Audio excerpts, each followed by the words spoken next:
I am the Tofu Golem. Please enjoy the video.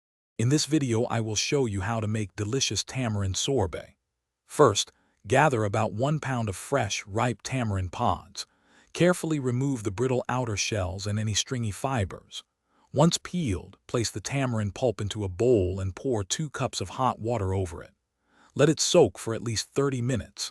This softens the pulp, making the next steps much easier and ensuring maximum flavor extraction for your refreshing sorbet. Now that your tamarind has softened, it's time to extract the rich pulp.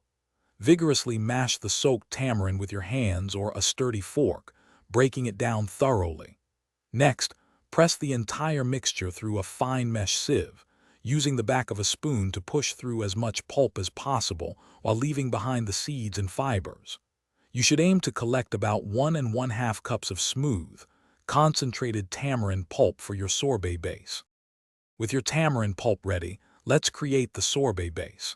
In a medium saucepan, combine 1 cup of granulated sugar with 1 cup of water. Heat this mixture gently over medium heat, stirring constantly until all the sugar crystals have completely dissolved, forming a clear, simple syrup.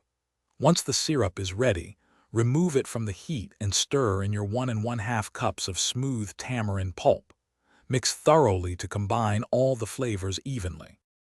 The final steps bring your delicious tamarind sorbet to life. First, ensure your tamarind sorbet base is thoroughly chilled in the refrigerator for at least 4 hours or even overnight. This is crucial for proper churning.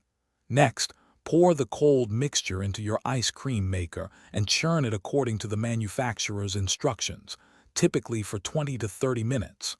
Finally, transfer the churned sorbet to an airtight container and freeze for another 2 to 3 hours to achieve a firmer, scoopable texture. Enjoy your refreshing homemade treat. Thanks for watching. Consider subscribing if we helped you today.